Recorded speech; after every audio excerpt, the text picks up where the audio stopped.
Assim como cai a chuva do céu e não torna para lá, mas rega a terra, dá a semente e o pão ao que come, assim é a palavra que sai de minha boca.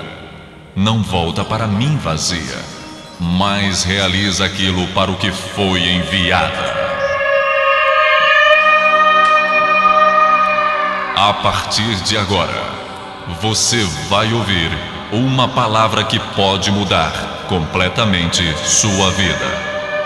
O vazio, a solidão, a angústia, a falta de paz. Tudo de ruim que sucede em sua vida nesta mensagem, Deus irá mudar e trazer até você paz, alegria, saúde e salvação eterna em Cristo Jesus. As páginas sagradas da Bíblia se abrem agora diante de você e através do missionário Deovan Lima, ouça uma palavra da boca de Deus. Muito bem, hoje eu quero refletir com você acerca de um tema de grande valor, de grande importância para mim e para você, para todos nós, que desejamos com sinceridade ouvirmos a voz de Deus, ouvir Jesus falar.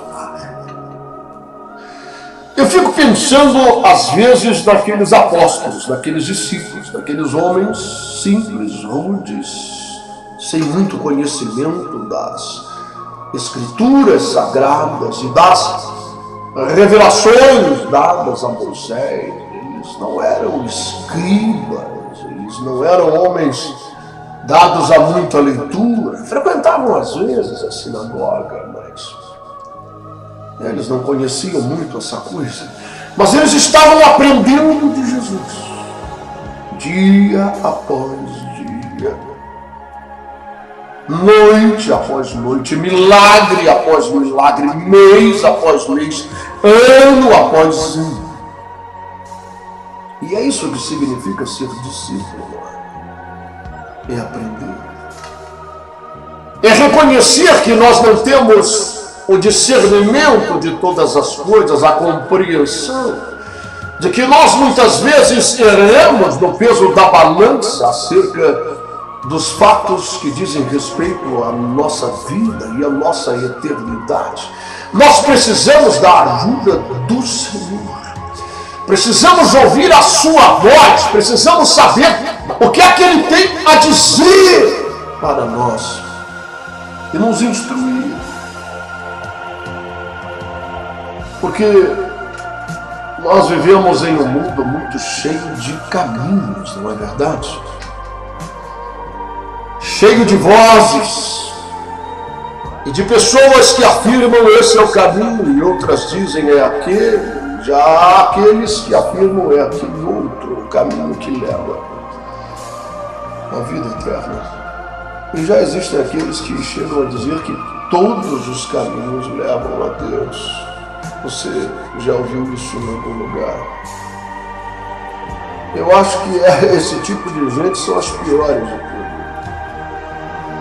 Uma pessoa que afirma que todos os caminhos, todas as religiões vão levar a Deus. Bem, essa pessoa, ela realmente não tem nenhuma noção do que está falando, nenhum conhecimento dos ensinamentos de Cristo e dos apóstolos e das revelações de Deus na Bíblia Sagrada.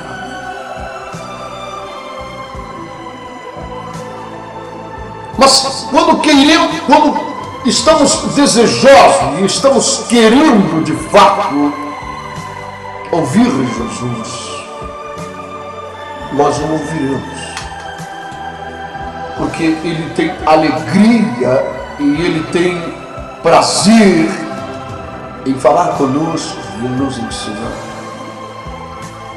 Por diversas vezes, aqueles homens assentados com ele, próximos a uma fogueirinha acesa, em um jardim qualquer por ali, eles perguntavam ao mestre: Senhor, nós não entendemos muito bem aquela parábola, nos explique direito. Nós não conseguimos discernir muito bem. E Jesus nos ensina. E certa vez, o Senhor trouxe a esses homens um ensinamento extraordinário. E eu quero lembrar a você que os ensinamentos de Jesus para Pedro, Tiago, João, Bartolomeu, Simão e todos os outros,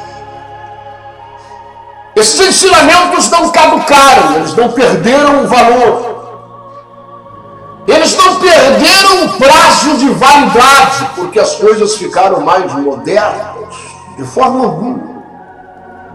Eu quero dizer a você que vão passar os céus e a terra, mas a palavra de Deus, ela jamais passará. Ora, sabendo disso, de que a palavra de Deus, ela não passa, ela não caduca, ela não perde o prazo de validade por qualquer circunstância ou acontecimento ou novidades que venham surgir em uma sociedade ou em um país ou em um lugarejo onde se vive. Então, nós entendemos que aquilo que Jesus ministrou a esses homens é para mim, é para você e é para todos nós. É uma palavra eterna. A doutrina de Deus, ela é eterna. Ela penetra, ela perfura, ela vaza gerações e gerações e costumes e todos os outros fatos históricos que envolvem a raça humana de geração em geração. Por exemplo, o texto sagrado que afirma que sem santificação ninguém verá a Deus. Isso vai além de todos os usos e costumes que variam e mudam de geração para geração, de costume para costume, de povo para povo, de século para século. Nós precisamos desesperadamente sabermos o que é que significa santificação, e não segundo o conceito do fulano, do beltrano ou da ciclana. Não.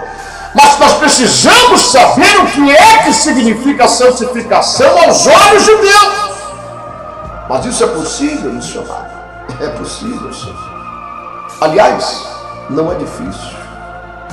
Estas coisas estão bem claras na Bíblia Sagrada. E a palavra santificação, você sabe mais do que eu, que está cansado e cansada de ouvir isso. Essa palavra significa separação.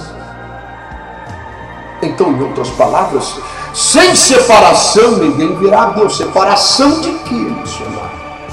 Separação desse mundo, de seus costumes, de suas ideias, de seus conceitos. Não é verdade?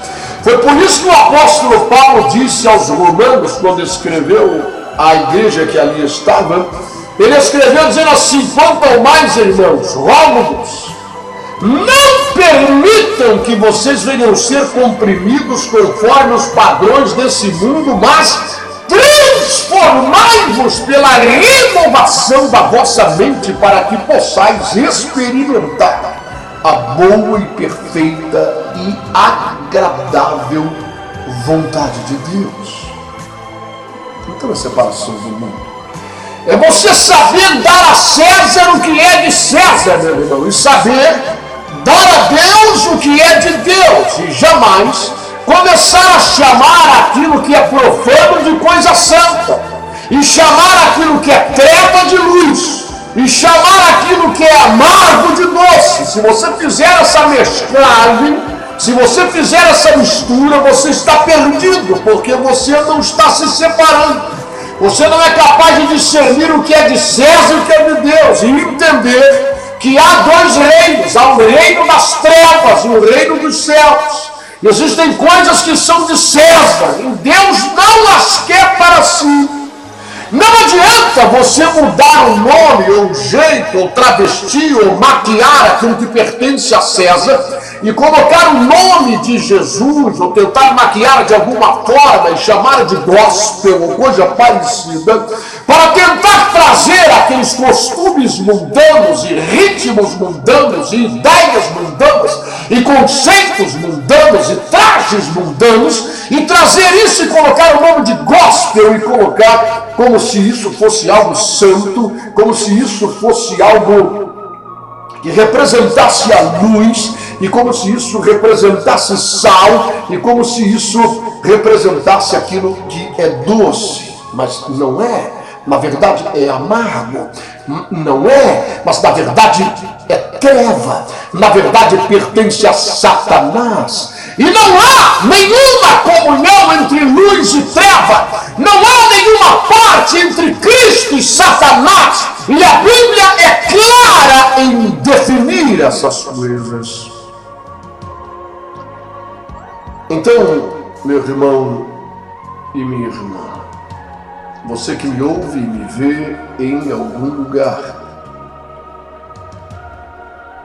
discernir essas coisas não é o mesmo que travar discussões tolas sobre alguns pontos de vistas teológicos. Discernir essa coisa não é o mesmo que ficar discutindo se Adão e Eva tinham umbigo ou não tinham umbigo. Não é ficar discutindo se a igreja vai passar pela grande tribulação, será arrebatada antes, será arrebatada durante em 3 anos e meio ou depois. Não, meu bem, esteja pronto e você será arrebatado, independente de se for antes ou durante, esteja pronto. Falar sobre essa questão e discernir isso e detectar a verdade está em jogo a nossa alma, nosso destino eterno. Nós precisamos saber do que é que temos que nos separar para que possamos tomar atitudes. Nós precisamos entender definitivamente que a igreja, ela está ou deve estar, esse é seu objetivo, nesse mundo que jaz no maligno, como luz no meio das trevas e como sal no meio daquilo que está podre. Jesus de Nazaré, ele disse que se este sal, a igreja, se este sal ele perder o sabor, para que é que ele vai prestar? Ele será apenas um pozinho branco, sem sentido e sem valor algum, porque ele já não é mais capaz de salgar a carne e conservá-la para que ela não apodreça. Ele será apenas um pó branco para ser lançado no chão e ser pisoteado pelas pessoas. Não tem valor algum. Isso significa que há algo que está em estado de putrefação, e é esse mundo. Seus conceitos, suas ideias são considerados aos olhos de Deus como algo que está apodrecendo. E a igreja de Jesus está aqui como sal no meio daquilo que está podre, como luz no meio de treva, para que estas pessoas que estão perdidas e iludidas pelo canto da sereia, enganadas por Satanás, elas possam conhecer a verdade as libertará e elas serão arrancadas das trevas para a luz do Evangelho de Cristo Jesus. Ora, quando eu paro para pensar nesses ensinamentos de Jesus, eu encontro ele ensinando esses homens e dizendo: não andeis ansiosos por coisa alguma. Tremendo isso, não é? Na verdade, a gente está sempre ansioso, preocupado, né? Meio assim, meio Marta. É ou não é verdade? Para lá e para cá, agitado com muitas coisas, preocupado, querendo agradar a Jesus. Marta queria agradar a Jesus, fazendo almoço, aquela coisa toda, e Maria sentada aos pés de Jesus, ouvindo seus ensinamentos tranquila. E Marta estava tão afobadona lá, tão preocupada, tão ansiosa para ver se não queimava o arroz, o feijão. E aí ela gritou para o mestre da cozinha: mestre, está a Maria aí sentada, manda ela vir me ajudar. Eu estou tarefado aqui, eu estou fazendo uma coisa aqui que é para o Senhor. Estou querendo te agradar, estou fazendo a tua obra. E eu estou aqui e Maria está aí sentada. E Jesus disse: Marta, Marta, você está ansiosa, preocupada, aflita para lá e para cá com muitas coisas. Quando na verdade uma só te é necessária. Maria escolheu a boa parte, essa não lhe será tirada. Que está aos meus pés, tranquila, em paz, ouvindo minha palavra. Não é? É muito importante para nós sentarmos um pouco e deixarmos de lado o ativismo religioso. Tem gente que se preocupa mais com a obra de Deus do que com o Deus da obra. Ela está a serviço mais da obra do que ao Deus dessa obra. E às vezes ele não para nem para ouvir esse Deus e começa a se perder no meio da caminhada, começa a entrar em ilusões, em fantasias, em carnalidades, não é? E começa de repente a fazer a própria obra, não é? A pretexto de ser para a glória de Deus, mas lá no fundo é a própria obra. Ele quer um reconhecimento para ele. Olha o que eu fiz, olha o que eu estou fazendo. É para a glória do Senhor, mas na verdade ele quer aparecer com aquilo, não é? Jesus disse que nós não devemos andar ansiosos por coisa alguma, por nada. Nem pelo que vamos comer, nem pelo que vamos beber, nem pelo que vamos vestir. Aí ele disse assim: observe, olhem para os lírios do campo, essa flor linda, maravilhosa, parece que foi pintada à mão, a pinceladas cuidadosas, com o pincel bem fino, cada listra, cada cor. E Jesus disse: nem Salomão em toda a sua glória se vestiu como um lírio desse. E é Deus quem faz isso. Ora, se ele veste assim o lírio do campo, que hoje existe, semana que vem já não existe mais, já morreu, e às vezes ele nasce, vive e morre sem ninguém ter nem visto a sua beleza, mas Deus o veste dessa forma. Será que vocês não valem mais do que essas plantas, do que esses lírios, essa rosa, essas flores que exalam perfume, que tem uma beleza indescritível? E quanto ao que comer, observem os pássaros e vejam que eles não trabalham, eles não semeiam, eles não ajuntam em celeiros, mas vosso Pai cuida deles e nenhum deles morre de fome. Então, o mestre faz uma revelação extraordinária, maravilhosa. E ele diz assim: ajunteis para vós um tesouro no reino dos céus. Olha bem, preste bem atenção nisso. Jesus, ele disse a esses homens assim: todas estas coisas que têm ocupado a mente de vocês, o pensamento de vocês, tirando o sono de vocês, inquietando vocês, tudo isso, para que vocês estão inquietos com isso? Vai adiantar alguma coisa a inquietude de vocês? A preocupação, se descabelarem, fazer um escândalo, murmurar, vai resolver o problema? Eu quero dizer a vocês que o vosso Pai Celestial, ele é Pai de verdade, ele cuidará de vocês. De maneira que vocês não precisam nem pedir essas coisas, elas são secundárias, elas não são principais. Essas coisas são periféricas, elas não são o núcleo, elas não são a espinha dorsal da vida de vocês. O homem precisa do pão para viver, mas nem só de pão viverá o homem, mas de toda a palavra palavra que sai da boca de Deus.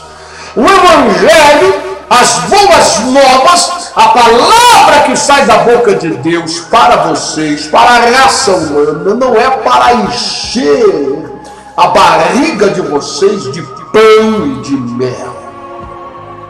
Não. Não é para entufar vocês de carne até sair pelo nariz. Porque se vocês quiserem isso, Deus faz. Cuidado. Cuidado com essa coisa. Você lembra muito bem do povo hebreu na travessia do deserto. Tem muita gente por aí que está se enchendo de carne. Não é? Ele come até sair pelo nariz. E aí ele está achando, encontrei o segredo das pedras, meu irmão. O negócio é esse aqui, eu botei Deus contra a parede.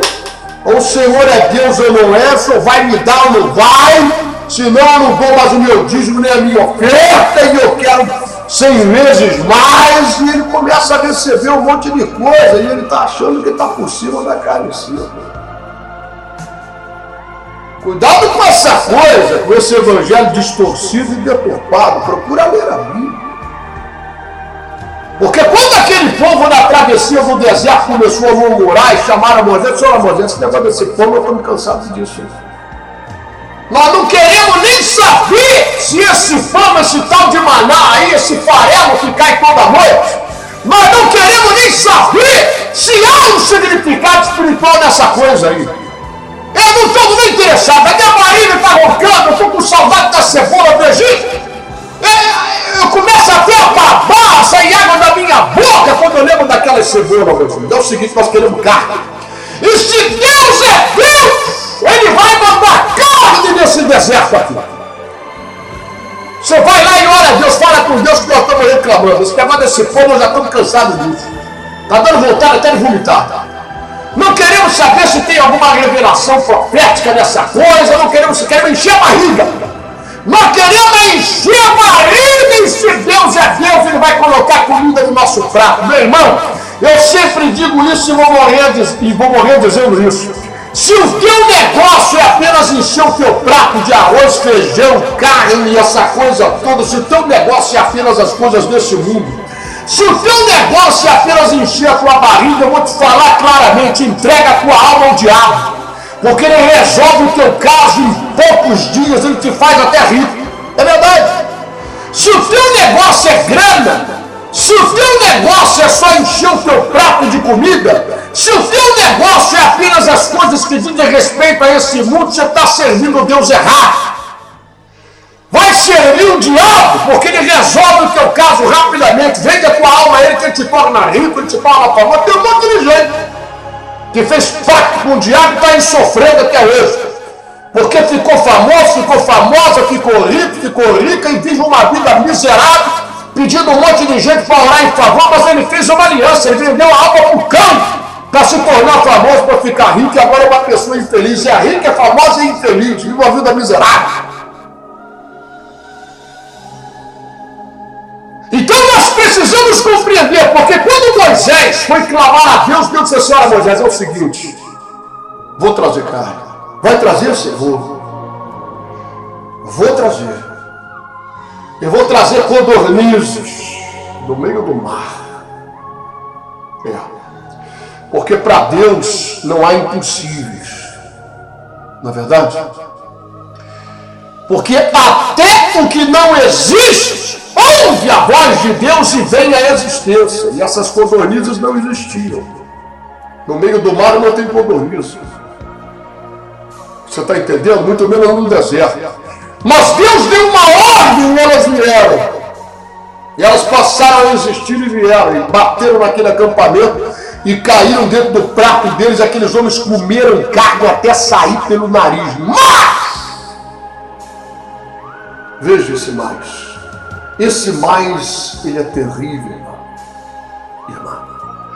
A Bíblia diz que eles comeram carne até sair pelo nariz, vírgula, mais 3 pontinhos. Deus fez a alma deles definhada no deserto.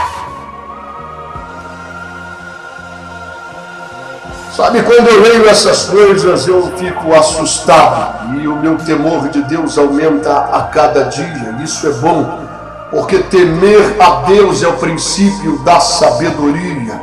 Nós precisamos compreender o que é que Deus quer, o que a palavra dele quer nos dizer, para onde ele quer nos direcionar. E Jesus então disse assim: olha, cuidado com essas coisas, hein?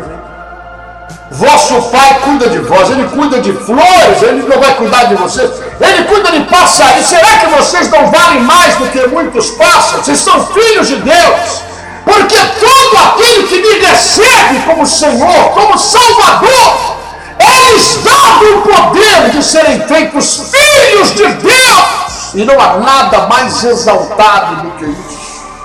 Não há nada mais grande, não há nada mais importante do que alguém ser filho de Deus. E ter dentro de si o próprio Espírito Santo.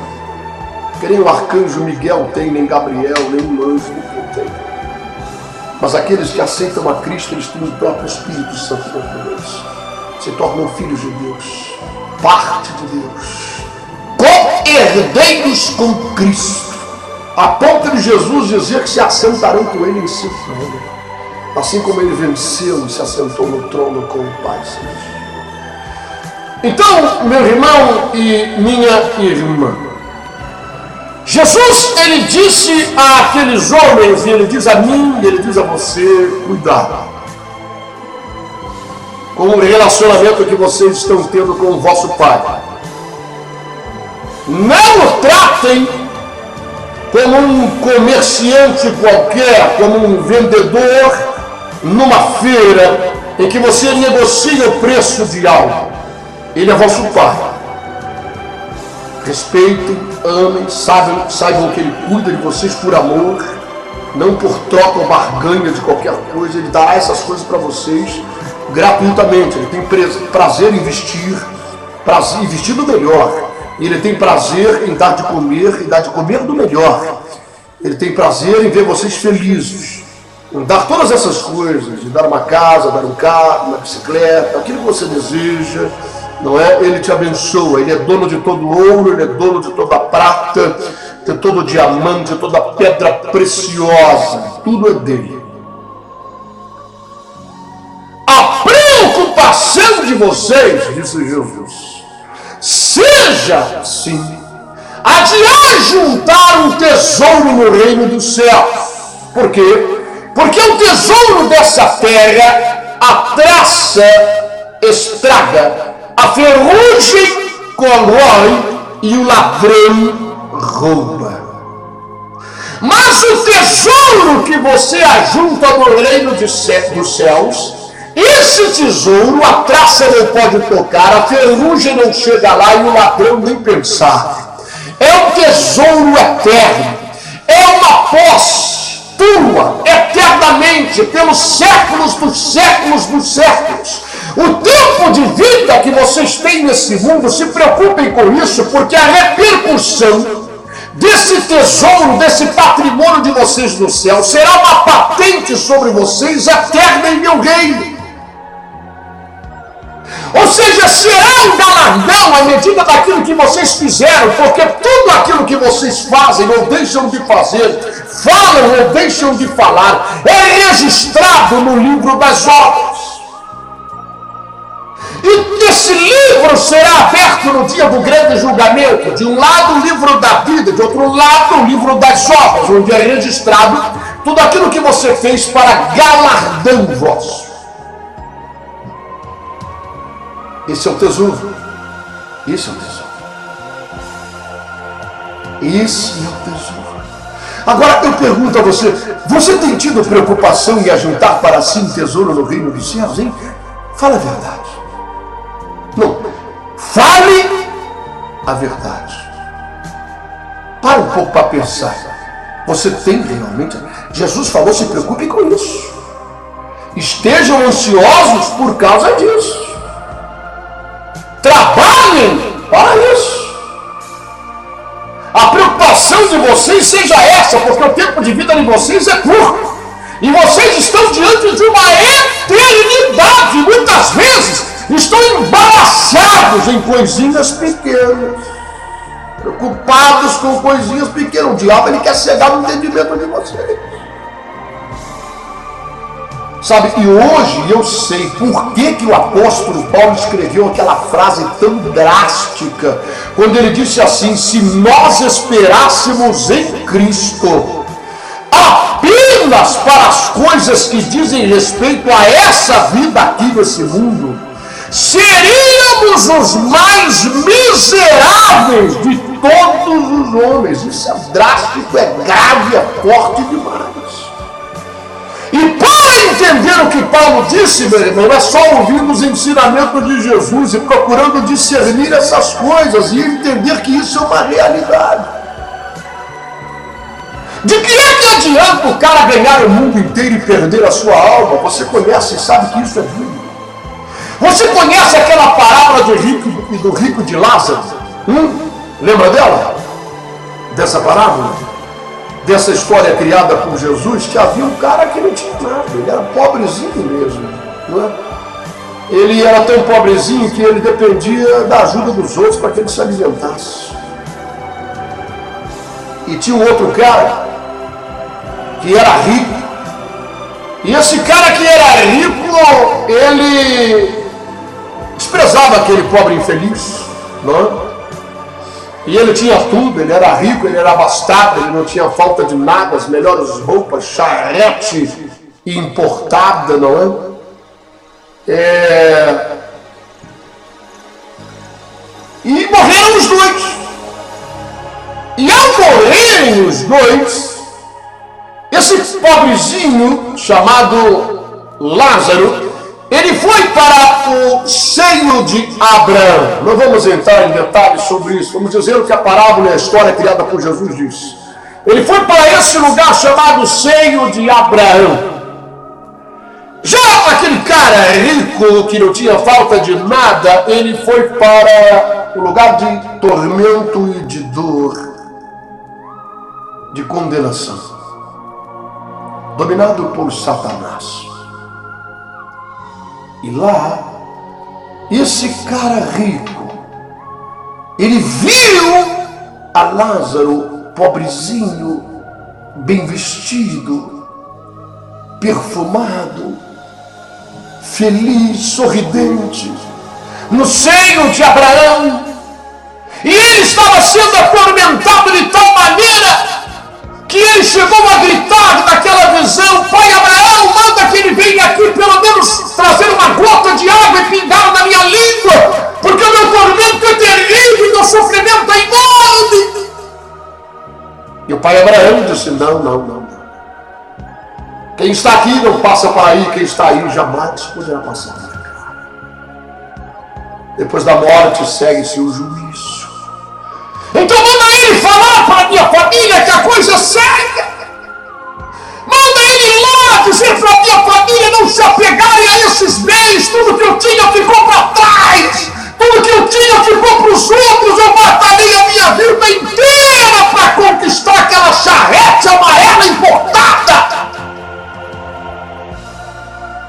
Eu trabalhei a minha vida inteira para conquistar aquela fazenda, aquela chácara, aquela casa na praia, no mar da Galileia.